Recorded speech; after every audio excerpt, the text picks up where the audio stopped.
Nos acompaña esta noche y debuta aquí en el noticiero, de hecho, la doctora Ivette Lorenzana. La doctora Ivette Lorenzana es microbióloga, tiene una maestría en virología clínica, con 34 años de experiencia como docente e investigadora en la Universidad Nacional Autónoma de Honduras y continúa hoy haciendo una labor científica. Es verdaderamente una eminencia en nuestro país.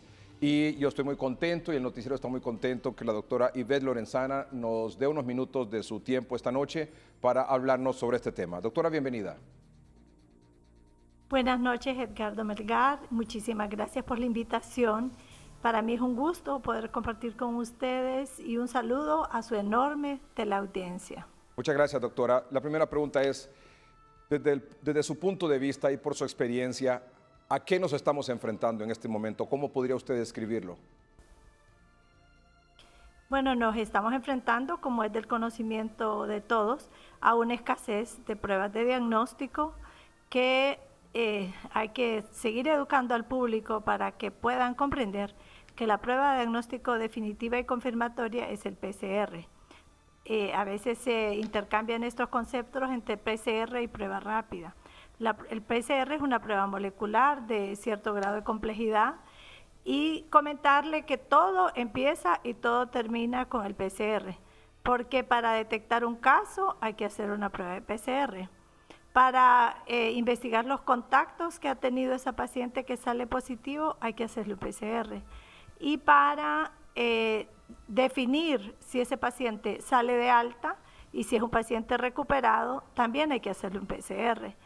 Entonces, y ahora que se está hablando del tema de las pruebas rápidas que van a ser confirmadas con PCR, pues de nuevo, ¿verdad? Se requiere una capacidad de respuesta, una capacidad de laboratorios de cierto grado de complejidad y de experiencia para poder dar los resultados de estos PCR, ¿verdad? Para poder responder a la demanda que se viene.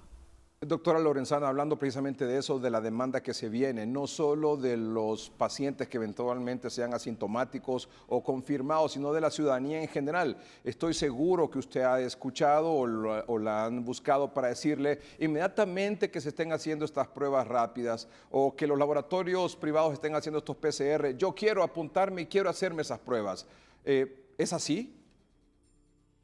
Sí, de hecho es así, casi que a diario recibimos peticiones, incluso de personas profesionales de la salud que quieren hacerse la prueba del PCR, porque según ellos, ¿verdad? Al hacerse la prueba de PCR, ya el momento que les salga negativo, ya están libres del problema. Y la gente tiene que comprender que eso no es así. Usted se hace una prueba de PCR hoy, y quiere decir que hasta el día de hoy no está infectada con el virus, pero nada le garantiza que dentro de 2 días, dentro de una semana, dentro de un mes, usted se vaya a infectar, porque ya se ha discutido por muchas maneras cómo son las formas de transmisión y cómo es de transmisible este virus. Entonces, es ilógico que la gente sana pretenda que se va a estar realizando estas pruebas. Tiene que comprender cuál es la utilidad de la prueba y cuáles son los casos en que se debe priorizar. Evidentemente, la priorización es en la detección de casos, porque si no estamos detectando los casos, estamos caminando como la gallinita ciega, ¿verdad? No sabemos en qué terreno nos estamos moviendo y eso realmente es deficiente en el país, y eso no lo digo yo, eso lo decimos todos, y es preocupante porque se deben de tomar medidas y se debe de ser realmente honesto y claro en decir cuál es la expectativa para realizar pruebas, porque ya días oímos que se van a realizar pruebas en San Pedro Sula y eso no es una realidad. Entonces eso es preocupante porque sabemos cómo está afectado el Valle de Sula, ¿verdad? Y que hay que tomar medidas urgentes para poder tener solución y poder detectar los casos en esa región tan afectada. ¿Cuáles diría usted que son las medidas urgentes a tomar? Sobre todo en el Valle de Sula, en el departamento de Cortés, que ha reportado la mayor cantidad de casos hasta el momento. Pues yo creo que se deben de redoblar o triplicar esfuerzos a cualquiera de las estrategias que se están pensando para abordar este tema. porque vuelvo y repito, todo empieza con las pruebas de diagnóstico. Y montar un laboratorio de biología molecular pasa por varias cosas. No es solo de ir a poner un equipo sobre un mesón y ya la semana siguiente usted va a estar haciendo pruebas de biología molecular. Esto es así. Entonces yo creo que debe de haber suficiente seriedad y honestidad en decirnos realmente cuál es la expectativa, cuáles son las limitantes que impiden que esto sea una realidad. Porque en la medida que no conocemos la magnitud de las personas que están infectadas, incluso los países que ya están saliendo de la curva, como dicen, siguen con el principal problema, que es el testeo, ¿verdad? Hacer pruebas, porque hasta que tengamos un porcentaje mínimo de personas infectadas, es que podemos transitar y tratar de volver a la normalidad. De duplicar, de triplicar, de masificar estas pruebas rápidas, ¿qué nos permitiría hacer? Sí, aquí hablamos de un tema separado, ¿verdad? Que no debemos de mezclar. La prueba molecular no es rápida. Las pruebas rápidas que se quieren implementar en el país, que tienen un campo y hay una necesidad, todos quisiéramos tener una prueba rápida que en 15 minutos nos diga si tenemos una infección activa, reciente, o si tenemos una infección pasada, que eso es lo que básicamente dan los anticuerpos de la prueba rápida. El problema estriba en que estas pruebas rápidas, como el virus solo tiene 3 meses de que lo conocemos, en realidad hay cientos o miles de marcas de estas pruebas en los que nosotros no podemos garantizar que los resultados que nos vaya a dar sean confiables. Tenemos que ser serios en esto y tenemos que ser conscientes. Le voy a poner un ejemplo, si me lo permite, Edgardo Melgar. En España, y está documentado, usted lo puede buscar, se compraron 30,000 pruebas rápidas, porque también todos los países lo hacen, no vamos a denegar eso. Pero ¿qué pasó? Todas las pruebas eran fallidas y tuvieron que devolver todas esas pruebas, que en ese caso eran pruebas fabricadas en la China. Entonces nosotros no podemos darnos ese lujo, ¿verdad? De cometer errores tras errores tras errores, y hay métodos, ¿verdad? Hay protocolos en que permiten, antes de ponerlas al uso ampliado en el mercado, las pruebas, ya sea para el gobierno o para el sector privado, hay protocolos de validación que le permiten decir qué precisión tienen estas pruebas. O sea, en el mejor de los casos, las pruebas rápidas le van a detectar de 10 que están positivos, que están infectados, le va a detectar 7. O sea que va a perder 3, a los cuales usted le va a decir, usted está negativo, y esa persona va a andar como negativo y está positivo y anda contagiando a otros. En el peor de los casos, como el problema de España, solo detectaba a 3 de 10 positivos, o sea, solo tenía un 30% de positividad. Y así hay otros ejemplos, pero también hay mecanismos en que se pueden utilizar para ver las experiencias de otros países que ya han hecho estas validaciones y nos pueden orientar para nosotros, pues, si no nos da tiempo de hacer todos estos protocolos por el tiempo, pues seleccionamos pruebas que otros países han sido exitosas. Pero en este caso, las pruebas rápidas a pesar de que no son 100% confiables, he entendido que a través de estas pruebas rápidas se puede identificar al menos si algunas personas pueden tener alguna condición de virus, y que por lo tanto se le puede luego confirmar con una PCR. Es decir, ¿ese es el camino que debemos de seguir? Sí, definitivamente, como le digo, tienen su uso y aplicación. No es que son del todo, hay que descartarlas, no. Y esa es la manera correcta. Si le da positiva una IgM, porque mide 2 tipos de anticuerpos, IgM y IgG, pero no nos compliquemos en eso. El IgM es de un marcador de infección reciente. Entonces esa IgM definitivamente la tiene que confirmar por PCR, no la puede considerar como definitiva. Pero el problema más grande es en las que le dan negativa, que son falsos negativos, y usted entonces da un resultado como negativo Porque si les va a hacer a todos positivos y negativos el PCR, ¿para qué va a gastar en eso, verdad? Entonces, ese es el problema. Entonces, previo a poder aplicar la prueba, se hacen valoraciones y hay un grupo de médicos, epidemiólogos, salubristas, que están asesorando al presidente y al gobierno, que es un grupo que se llama la Plataforma Todos contra el COVID. Hay internistas también. Ellos han desarrollado un protocolo para validar 4 pruebas rápidas, de las que están haciendo fila ahorita en el ARSA para poder obtener su aprobación. Entonces yo creo que a veces un poquito de paciencia. Otro aspecto es cautela, porque no nos vamos a lanzar y puede ser contraproducente los resultados que podamos obtener. Nadie los puede predecir, ¿verdad? Si no se hacen las valoraciones. Entonces, ese sería mi mensaje principal, ¿verdad?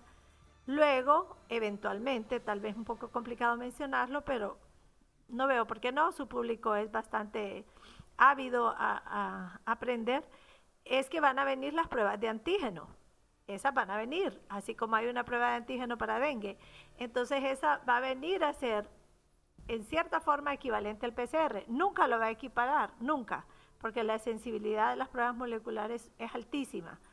Entonces nunca va a tener comparable, pero va a venir a poder ayudar, porque el momento que ya salga positiva, entonces ya usted puede considerar que hay una infección. Cuando usted habla, doctora, no sé si expliqué bien. No, sí, muy bien, doctora. Cuando usted habla de que las autoridades sanitarias tienen que confirmar o validar esta prueba rápida y que hay 4 en fila esperando la autorización, significa que hay distintas marcas, hay distintas calidades, evidentemente. Entonces, por decirlo algo, ahora mismo en ARSA hay 4 tipos de pruebas rápidas, A, B, C y D, y tienen que definir cuál de las 4 es la que se va a utilizar. No, en ARSA hay como 200 haciendo fila. En el protocolo que desarrollaron estos clínicos, epidemiólogos, salubristas, ellos proponen probar 4 de todas esas 200 y se van a basar en cuáles son los certificados de calidad que tienen esas que van a ser seleccionadas, porque es imposible, ¿verdad?, que se pongan a valorar y evaluar 200. Entonces va a ser como un filtro y de ahí van a proceder. Entonces, esa es la manera de hacerlo, porque las pruebas rápidas, los microbiólogos lo sabemos, yo estoy totalmente de acuerdo que seamos los microbiólogos los que las procesemos, pero también sabemos en otras enfermedades, ¿verdad?, que las pruebas rápidas no tienen una especificidad, una sensibilidad comparable, por ejemplo, con pruebas un poquito más de mayor complejidad, como son las ELISAs. Eso ya lo sabemos, eso es una cuestión conocida, ¿verdad? Entonces, muy pocas pruebas rápidas alcanzan una sensibilidad analítica mayor del 80%. Quiere decir que le van a detectar, en el mejor de los casos, 8 positivos de 10 verdaderos positivos.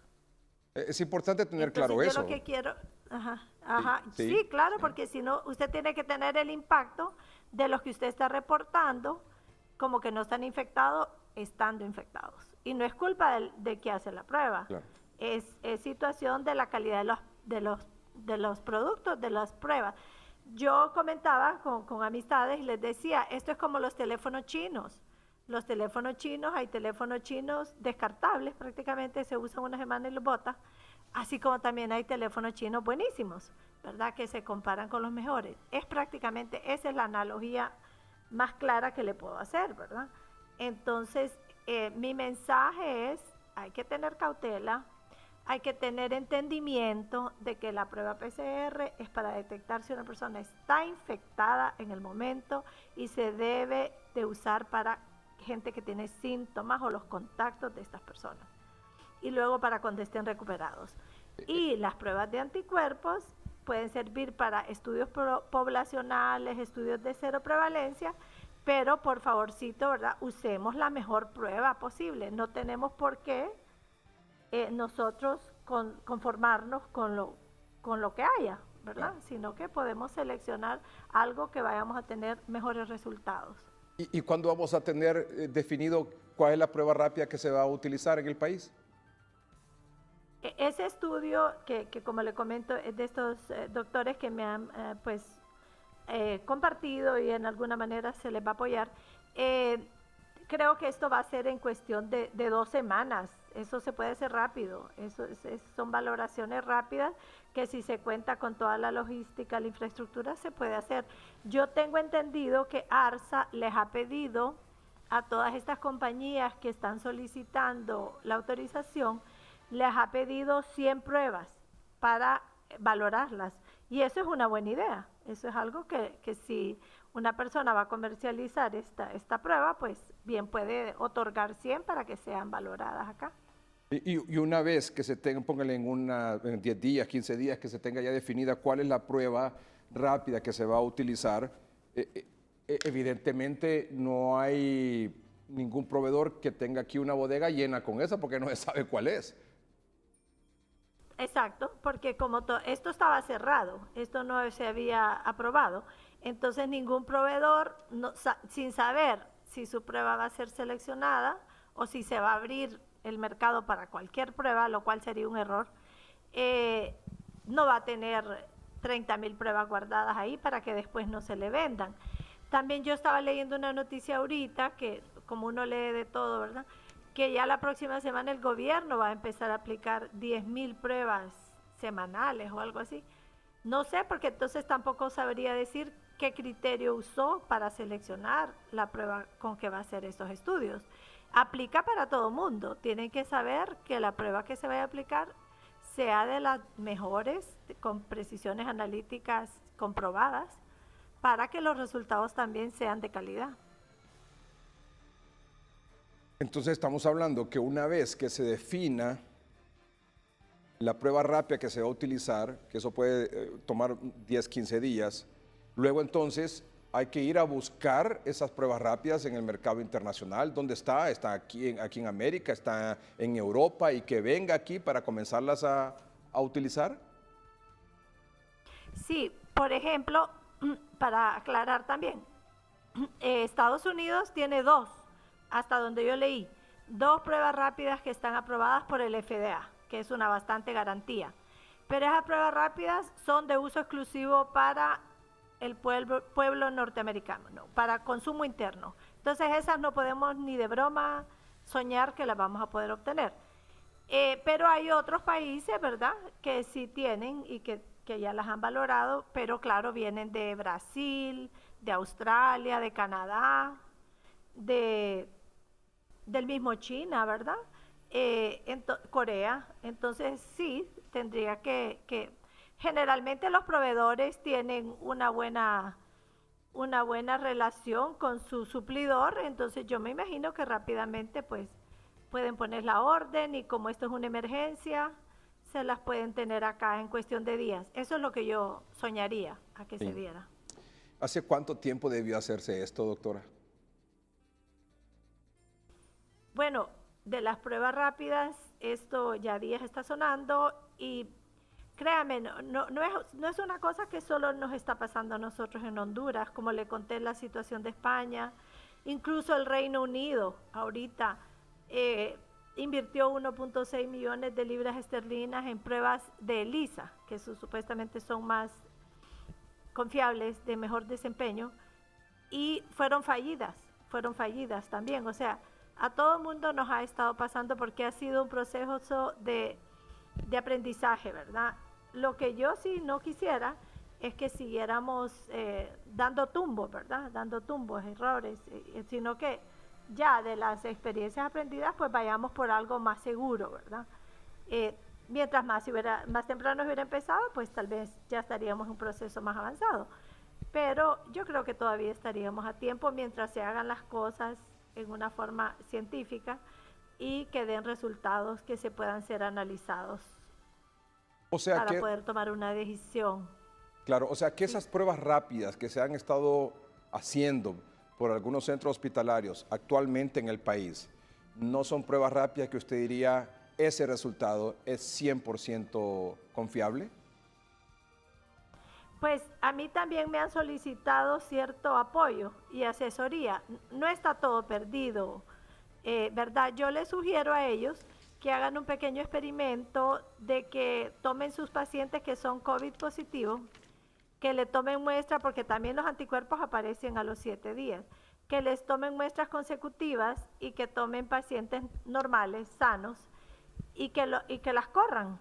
Y entonces de esa manera van a saber de sus positivos, verdaderos positivos, porque tienen PCR positivo, cuál es el rendimiento, cuál es la concordancia con la prueba. Sobre todo lo importante es la IgM en este momento. Entonces, se pueden hacer eso como retrospectivamente para poder valorar, porque igual ninguna de las pruebas rápidas le va a ser 100%, ninguna, pero por lo menos ya usted sabe si son de 80%, de valor predictivo positivo, de pruebas que se pierden. Y lo más importante también definir cuando se hacen esos estudios es que no le vaya a dar falsos positivos, porque entonces la población sana no tendría, en teoría, aunque sabemos que hay asintomáticos, ¿verdad? Pero hay formas de tener muestras de plasma, por ejemplo, o de suero previo a la epidemia. Esas no van a tener anticuerpos por definición. Entonces, ahí usted también está estudiando la especificidad, que esas pruebas no le tendrían que dar ningún positivo. Entonces, está midiendo los dos elementos más preocupantes sobre el desempeño de una prueba rápida.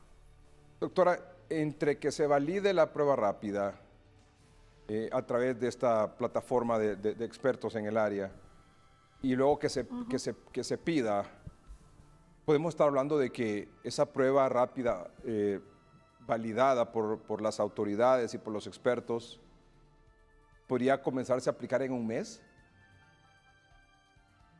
Yo diría que sería lo mejor. Yo diría que sería lo mejor esperar, porque imagínese, pudiera ser como contraproducente, por no decirlo catastrófico, que empezaran a emitirse resultados que estén diciendo que una persona no tiene el virus y lo tiene, y diciéndole a otras personas que lo tienen sin tenerlo, ¿verdad? Entonces, ninguna de las dos situaciones es favorable. Y otro punto es la inmunoglobulina G, que ya eso ya es indicador de inmunidad, pero parece que en esta inmunoglobulina hay mayores, los resultados son más favorables, son mayores concordancias, es más estable la detección, y eso sí va a ser útil cuando querramos definir cuántas de las personas ya tienen una inmunidad, que puede ser una inmunidad temporal, eso todavía no se sabe, pero por lo menos una inmunidad que les permita volver a circular. Eso también tendría otra aplicación. Definitivamente, como le digo, todas estas pruebas tienen una aplicación y un uso, solo que hay que hacerlo en una manera responsable. Y yo estoy de acuerdo que todos urgimos y todos necesitamos de que se hagan esas pruebas. Pero también es importante no generar falsas expectativas en función de que ya mañana vamos a estar haciendo X o Y miles de cantidades de pruebas rápidas a nivel nacional. Sí, eso no sería lo recomendado. Y yo estoy segura, porque leo los documentos de la OPS, que OPS respalda esto, ¿verdad? Esta situación. OPS no favorece al uso indiscriminado de pruebas rápidas sin conocer ciertas valoraciones sobre el desempeño de las pruebas. Es muy peligroso, incluso, ¿verdad? Cuando ya se hagan las pruebas de inmunidad, o sea, lo del anticuerpos IgG, también hay que tener precauciones para garantizar, ¿verdad?, que esa persona ya ha estado expuesta al virus, que con tranquilidad puede retornar al trabajo. Ya otros países lo están haciendo. Ecuador ya tiene sus propios algoritmos e incluso les dan una tarjetita de inmune, ¿verdad?, para que pueda circular. Entonces se la piden, ¿verdad?, donde quiera que vaya, y eso garantiza. Pero de nuevo, tenemos que apuntar a las mejores pruebas de diagnóstico que existan. No nos debemos de conformar porque somos países sin recursos, sin medios, a que se nos dé lo más baratito, lo más disponible, sino que hay que hacer las cosas bien. Doctora, he escuchado muchas versiones y nuestros amables televidentes también en relación a que a cierta cantidad de semanas, 7, 8, 9, 10, se puede alcanzar el pico máximo de contagiados en un país de este nuevo coronavirus. ¿Usted comparte ese criterio o cuál es su opinión sobre este particular? Yo creo que todas las observaciones de los distinguidos epidemiólogos y los que hacen modelos matemáticos están basados en los modelos de otros países. Yo lo que considero en nuestro país es que no tenemos información suficiente para poder identificar dónde están los casos, rastrear los contactos, ponerlos en cuarentena, darle seguimiento y luego testear a los que ya están recuperados. Mientras no tengamos esos elementos de juicio, difícilmente vamos a poder conocer la magnitud de la epidemia en las diferentes regiones del país. Estamos conociendo que el Valle de Sula está bien afectado y ahora Atlántida porque hay una gran cantidad de muertos, ¿verdad? Algunos de ellos incluso sin diagnóstico de laboratorio.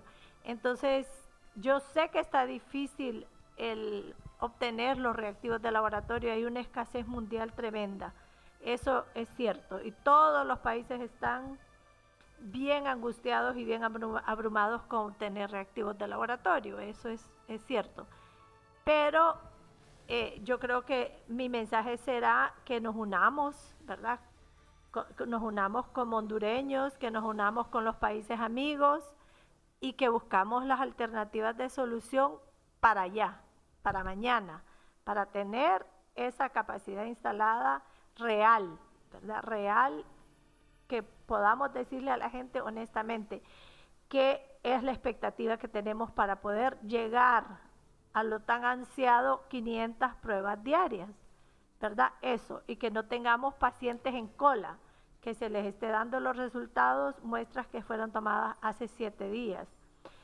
Y ese es otro punto que yo quisiera tomar, yo sé que me estoy tomando un montón de tiempo, pero este virus es un virus RNA y es un virus bien lábil.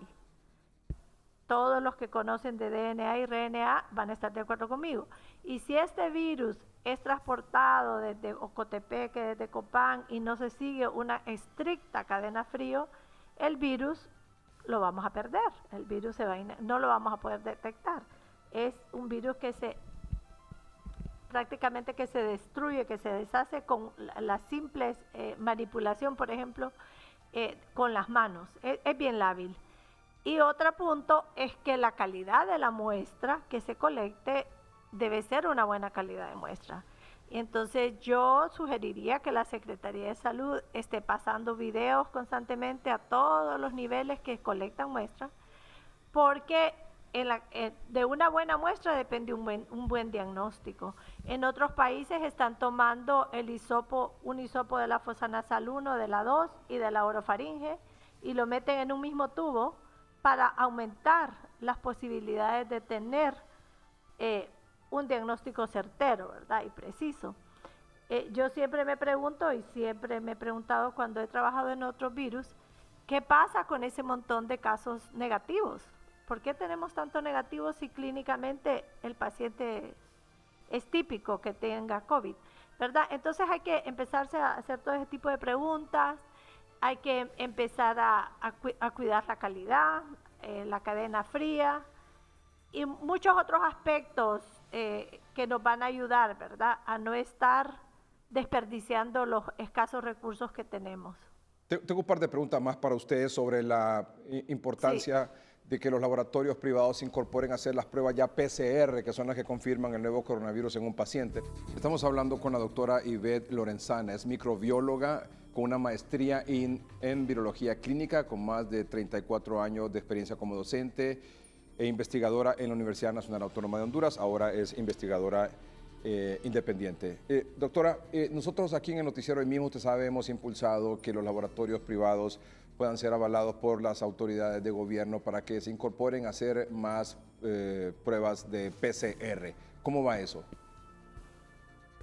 Bueno, yo creo que eso va caminando, Edgardo, pero de nuevo, ¿verdad? Hay que ser conscientes que contar con una infraestructura con experiencia y personal capacitado para hacer biología molecular no es sencillo, no es cualquier laboratorio el que cuenta con esas capacidades, pero los laboratorios que sí lo cuentan y que sí están dispuestos a apoyar en esta emergencia es súper bienvenido, ¿verdad? Y no solo eso, ¿verdad? Apoyar al gobierno está perfecto porque es donde están las grandes demandas, pero también hay un sector que no está siendo atendido, que es el sector privado. Ya lo decía la otra vez el doctor Videa, hay pacientes que prefieren mantener su anonimato, su privacidad, y ellos, ¿verdad? Prefieren, ¿verdad?, que sean atendidos en las clínicas o en los hospitales donde están y tener resultados más oportunos. Y yo creo que es una demanda que hay que escuchar y que hay derecho y que también se puede abordar. Al final van a aportar más datos a la misma Secretaría de Salud. Son diferentes vías para llegar siempre a la detección de casos, que es lo que más nos interesa. Entiendo que son unos 3 laboratorios a nivel nacional que cuentan con la experiencia y los aparatos para hacer estas pruebas PCR. Sí, yo, de lo que yo conozco, Edgardo, yo le puedo decir eso, lo que yo conozco. Hay 2 en Tegucigalpa y 1 en San Pedro Sula. Sí. Pensar que un laboratorio va como a improvisar, ¿verdad? Improvisar porque, bueno, esto es lo que está en boga y esto pues puede ser una buena idea, de cualquier manera que se vea, ya sea altruista o comercial, no es así, ¿verdad? No es así de sencillo. Se necesita una capacidad instalada, profesionales capacitados para poder sí, llevar a cabo estos tipos de test que no son sencillos. Claro. Sí. Hay un laboratorio que ya se incorporó y entiendo que está sacando entre 40 y 45 pruebas PCR al día. De hecho, el fin de semana ya el gobierno, cuando nos estaba anunciando las pruebas realizadas, aumentó porque tenía un promedio entre 55 y 70 más o menos al día. Ya aumentaron con la incorporación de un laboratorio. Un par de laboratorios más podríamos aspirar a tener unas 200 al día.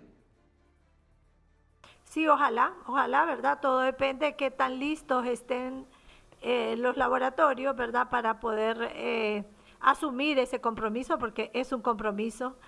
Y de hecho, pues si vemos que el Laboratorio Nacional de Virología ha estado procesando entre 50 y 80, pues con el personal que ellos cuentan, con todo el apoyo que tienen de todas partes, entonces tampoco es como recargar a los laboratorios que al final del día pues son empresas privadas, ¿verdad? Y están aportando su granito de arena, pero sí es significativo y si se pudiera sostener en el tiempo sería ideal, ¿verdad? Muy bien. Doctora, le agradezco mucho que haya aceptado participar esta noche aquí en el noticiero y ¿qué mensaje nos deja? Bueno, yo le quiero dejar un mensaje, primero que nada al pueblo, a todos nosotros, que ya dejemos un poquito esa autocompasión en que nos hemos metido, de que por estar encerrados y que qué hago yo y que quiero salir y que quiero esto, ya terminemos esa fase y pasemos a la fase de cómo proyectarnos, cómo ser proactivos. Yo creo que todo mundo puede hacer algo desde ayudar con la cadena alimenticia, como hacerle compras al viejito que no puede ir al súper. De todas maneras se puede hacer algo. Yo creo que hay que superar esa etapa. Y al gobierno, que al mismo tiempo que hace la campaña de lavado de manos, uso de mascarilla, distanciamiento social, deberían de empezar también a hacer una labor de fomentar la unión, ¿verdad? La solidaridad patriótica. El hecho de decir, levantar la manito, ¿verdad?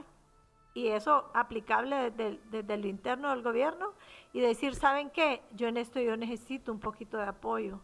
Yo sé que por ahí hay expertos en que me pueden ayudar en el tema de economía, en el tema de sociología, qué sé yo, tantos temas, no solo es el tema médico, ¿verdad? Sino que hay tantas aristas a este problema y siendo un problema tan mega problema, tan grande, necesita también de acciones y de respuestas en la misma magnitud, ¿verdad? Eso es lo que yo me gustaría decirles. Doctora Lorenzana, muchas gracias y bienvenida al equipo de hoy mismo. Gracias, Edgardo. Un placer saludarle. Buenas noches. Buenas noches.